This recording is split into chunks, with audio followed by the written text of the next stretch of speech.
आज हम मनु के राजकोष तथा करारोपण संबंधी विचारों पर चर्चा करें। पहला है राजकोष। मनु ने अपनी सप्तांग राज्य की धारणा में कोष को प्रमुख स्थान दिया है। वस्तुतः कोष के अभाव में प्रजापालन तथा राष्ट्र की रक्षा संबंधी दायित्वों की पूर्ति संभव नहीं है। अतः मनु ने राजा को निर्देश दिया है कि वे प्रतिदिन कोष की आय तथा व्यय का निरीक्षण करें। मनु ने कोष संग्रह हेतु आय के विभिन्न साधनों का उल्लेख किया है। प्रशासन संबंधी व्यय, सेना संबंधी व्यय, प्रजा कल्याण पर व्यय। मनु ने राजकोष को राजा की निजी संपत्ति नहीं माना है, अपितु राजकोष प्रजा पालन का प्रमुख साधन है। करारोपण या धन संग्रह के साधन। पहला है कर सिद्धांत। मनु ने प्रजा पालन के दायित्व व अन्य राज्य कार्यों की पूर्ति के लिए राजा को कर लगाने का अधिकार दिया है, किंतु इसके साथ ही राजा को कर लगाने तथा वसूलने में निम्नलिखित सिद्धांतों का पालन करना चाहिए। पहला है प्रजा रक्षण का सिद्धांत। मनु के अनुसार जो राजा चोर आदि, तस्कर आदि को नियंत्रित या दंडित नहीं करता है, किंतु प्रजा से कर, बलि आदि प्राप्त करता है, उस राजा के प्रजाजन दुखी होकर विद्रोह कर देते हैं और उस राजा की राजशक्ति का पतन हो जाता है। किंतु जब राजा प्रजा की रक्षा करते हुए कर वसूलता है तो उसका राज्य खींचे गए वृक्ष की भांति लगातार बढ़ता रहता है। संक्षेप में राजा को प्रजा की रक्षा करते हुए ही कर वसूलने का कार्य करना चाहिए। राष्ट्रीय योजना सिद्धांत। राजा को राज्य की कृषि व व्यापार की उन्नति तथा प्रजा कल्याण के लिए राष्ट्रीय योजनाएं बनानी चाहिए और इन योजनाओं को लागू करने के लिए कर के रूप में धन का संग्रह करना चाहिए। लाभ पर कर लगाने का सिद्धांत। मनु के अनुसार राजा को किसी वस्तु या सामग्री के कुल लागत मूल्य पर कर नहीं लगाना चाहिए, अपितु वस्तु के व्यापार हुए लाभ पर ही कर लगाना चाहिए। क्रय विक्रय, मार्ग व्यय, भोजन तथा भरण पोषण आदि व्यय को ध्यान में रखकर व्यापारियों पर कर लगाया जाना चाहिए। व्यथा मुक्ति का सिद्धांत। राजा को कर देना ऐसा कार्य है जो प्रजाजन को व्यथापूर्ण लगता है, अतः मनु का निर्देश है कि राजा को कर इस प्रकार लगाने तथा वसूलने चाहिए कि प्रजाजन कष्ट का अनुभव नहीं करे। अर्थात राजा की संपूर्ण कर प्रणाली इस प्रकार की होनी चाहिए कि प्रजाजन सहज भाव से कर दे सके। मनु कहते हैं कि जैसे जोंक, बछड़ा और भौरा थोड़ा थोड़ा भोग्य पदार्थ ग्रहण करते हैं और दाता को कष्ट भी नहीं होता, वैसे ही राजा प्रजा से थोड़ा थोड़ा वार्षिक कर ले। अधिक कर निषेध का सिद्धांत। राजा को कभी भी प्रजाजन पर अधिक मात्रा में कर नहीं लगाना चाहिए, क्योंकि अधिक कर लगाने की नीति प्रारंभ में राजा की समृद्धि का नाश करती है और अंत में स्वयं राजा के विनाश का कारण बनती है। इससे प्रजापक्ष व राजपक्ष दोनों को ही हानि होती है। विभिन्न प्रकार के कर। इसमें पहला है बलीय भाग। मनु स्मृति के अनुसार यह कर ग्रामवासियों पर लगाया जाता था और इसे प्रति माह अथवा वर्ष में एक बार एकत्रित करके राजकोष में जमा किया जाता था। ग्राम में उत्पन्न अन्न, धान्य, पान, चारा, ईंधन आदि का छठवां भाग ग्रामवासियों से ग्राम के अधिकारियों द्वारा एकत्रित कर राजकोष में संचय हेतु भेजा जाता था। दूसरा है शुल्क। शुल्क ऐसा कर है जो उन व्यापारिक वस्तुओं अथवा सामग्री पर लगाया जाता था जो बाजार या हाट में व्यापारियों द्वारा बेची जाती थी। यह कर आधुनिक युग के चुंगी कर से बहुत समानता रखता है। यह कर व्यापारियों को प्राप्त लाभ के 20वें भाग के रूप में वसूला जाता था। राज्य की सीमा पर तथा विभिन्न नगरों या बाजारों को जाने वाले मार्ग पर ऐसी चौक या शुल्क स्थान होती थी जहां व्यापारियों से शुल्क ग्रहण किया जाता था। यह नियम था कि यदि कोई व्यापारी विभिन्न रूपों में शुल्क की चोरी करता था तो उसके द्वारा चोरी किए गए कर की कुल मात्रा के 8 गुना अधिक मात्रा में उसे दंड के रूप में धन की वसूली की जाती थी। तीसरा है दंड। मनु ने दंड के 10 स्थान बताए, जिनमें से एक स्थान अर्थदंड भी है। अर्थदंड विभिन्न अपराधियों से प्राप्त जुर्माना है जिसे राजकोष में जमा किया जाता था। अन्य कर। पहला है इसमें संतरण कर। व्यापार की उन्नति एवं नागरिकों की सुविधा के लिए राज्य नदी, नालों आदि को पार करने के लिए पुलों, नावों, डोंगियों आदि की व्यवस्था करता था और इन पर होने वाले व्यय की पूर्ति के लिए संतरण, तटकर अथवा तरण कर लगाता था। राज्य द्वारा नियुक्त मल्लाह संस्तरण कर वसूलते थे और इसके एक अंश को राजकोष के रूप में जमा कराते थे। पशु कर। यह पशुओं के व्यापारियों से प्राप्त किया जाता था और उन्हें पशुओं की बिक्री से प्राप्त लाभ का 25वां हिस्सा राज्य को पशु कर के रूप में देना होता था। श्रमजीवी व शिल्पी कर। मनु ने श्रमिकों तथा शिल्पियों दस्तकारों पर भी कर लगाने का निर्देश दिया है, किंतु यह कर वस्तु अथवा धन के रूप में नहीं अपितु उनसे प्राप्त निःशुल्क सेवा के रूप में है। राज्य श्रमिकों, शूद्रों तथा लोहार, बढ़ई आदि शिल्पियों से प्रति माह में 1 दिन निःशुल्क काम करा सकता है और यही उनसे सेवा के रूप में प्राप्त कर है। आकर कर। मनु ने आकर कर का उल्लेख भी किया है। राजा को प्रजा से स्वर्ण के लाभ का 50वां भाग के रूप में प्राप्त करके राजकोष की वृद्धि करनी चाहिए।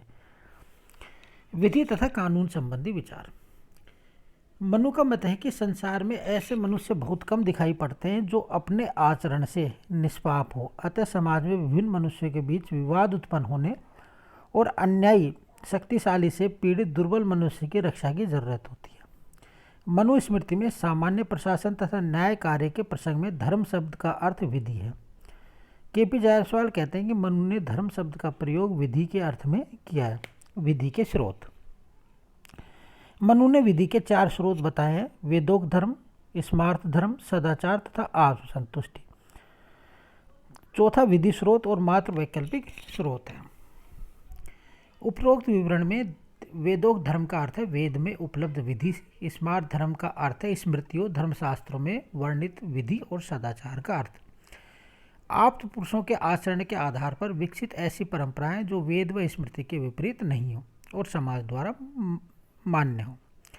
आत्मतुष्टि का अर्थ है राजा द्वारा स्वयं विवेक के आधार पर किसी विधि की ऐसी व्याख्या जो अन्यों को स्वीकार हो। वस्तुतः जब कोई विधि स्पष्ट नहीं होती थी तो राजा को आत्मतुष्टि के अनुसार विधि की व्याख्या करने का अधिकार होता था, किंतु इसमें वह पूर्णतः स्वतंत्र नहीं होता था।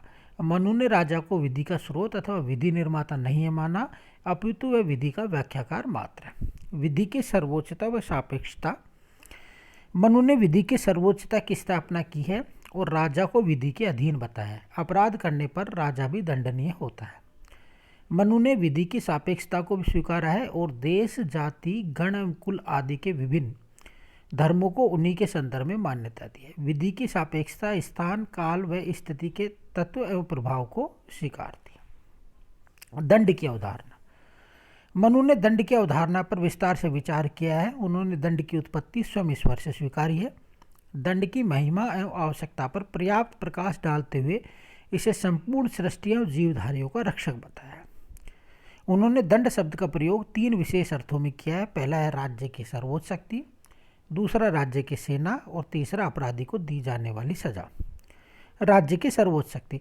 मनु ने दंड को ऐसी सर्वोच्च शक्ति के रूप में बताया है जो स्वयं ईश्वर द्वारा राजा को सौंपी गई है।